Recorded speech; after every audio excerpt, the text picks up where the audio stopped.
Let's take a look at this capital. It's what would be referred to as a historiated capital, which is to say that it's a capital that actually has a narrative carved into it. The most obvious and recognizable and decorative element and not narrative element are the representation of acanthus leaves, which come out of Greek and then Roman architecture. But this is later, this is medieval, this is 13th century. And one of the things one notices about them immediately is how deeply carved they are. So you have these lovely dark shadows forming the edges of the leaves.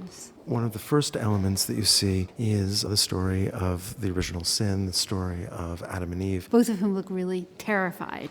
They do look terrified, and they're both covering themselves. That tells us what specific moment in the story is. They know their nakedness, and God is probably at this moment confronting them and asking them why they hide from him. I love the way that their eyes are drilled with these deep holes, and then you have these large oval shapes around them, so they just look like their eyes are bulging out of their heads from the terrible recognition of what they've done and how they've betrayed God. They've actually seemed to have plucked one of the leaves of acanthus from the capital next to them in order to cover themselves, and that's what they hold between their hands. Eve especially, she rips the top of that leaf to her chest, and her hair fans out like a flame. It's just a really powerful image of the knowledge of what they've done, and the consequences of what their actions are going to be are already present here. It's wildly emotional in that sense, and I think in the 21st century we would even say psychological now.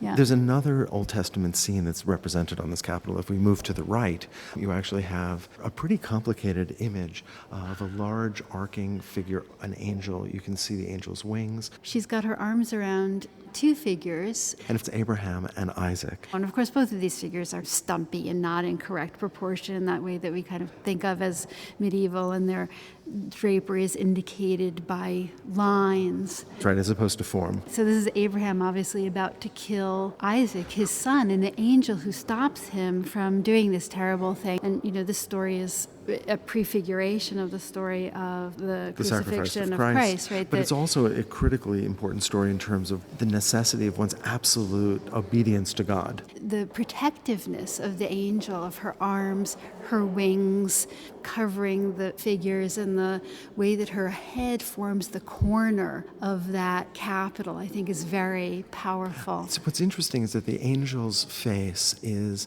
not looking down to Abraham and Isaac, but in some more direct way, looking out to us. In fact, they all seem to be looking out to us, in a sense beseeching us to follow this example. The portals of many Romanesque churches were decorated with scenes of the Last Judgment, and the idea was, as you walked in, you were reminded of the price of sin. The price of sin was eternity in hell. These are the choices that we face as humans about what we can do with our lives. Nobody is going to accuse Romanesque sculptors of being subtle. And they're very powerful and very emotional, and they may have taken us a few moments to decode, and visitors to the museum may have to look at a label, but there is no doubt that anyone in the Romanesque church in the 12th or 13th century would have been able to read these stories very easily. Yes, these would have been very direct messages and constant reminders.